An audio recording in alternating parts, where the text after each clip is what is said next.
Ka ji an ce ana samun kuɗi a crypto. Ka gwada an kwashe ma kuɗi, an bakka da asara. Shi wani ma so yake ya fara amma bai ma san ta ina zai fara ba. A yau zan gaya muku wasu manya-manyan kuskure da mutane suke yi a crypto da yake jawo asara. Crypto abu ne mai daɗi musamman ma in ka siya crypto ka ga ma farashin shi yana tashi. Kuma a wannan lokacin da yake tashi shine mutane da yawa suke yin wani babban kuskure. Kawai za su yi tunanin ai kawai zai ci gaba da yin sama. Yanda abin nan ya sama haka zai iya yin ƙasa lokaci ɗaya.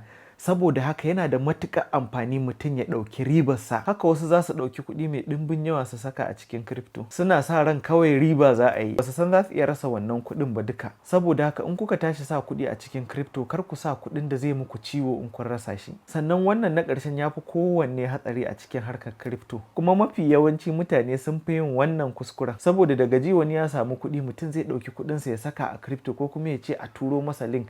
Ba tare da ma ya san ma takamaimai meye ne ma zai shiga ciki ba. Ce a hakan ma sai ka riba baka sani ba ko ka rasa yadda zaka ciro kuɗin a gaske. Saboda haka rashin ilimin crypto yana da matuƙar hatsari. Har kuna so ku ya za ku iya zuwa link ɗin da yake bio ɗina. Akwai littafi da na yi a kan crypto, wanda a littafin na yi bayani dalla-dalla a kan duk wani abu da kuke bukata kafin ku fara harkar crypto. Sannan kuna cikin kallon bidiyo a TikTok bidiyon ya ɓace, akwai wata hanya da za ku iya dawo da bidiyon nan ku ƙara kallon sa. Ku kalli bidiyo na baya da na yi magana a kai.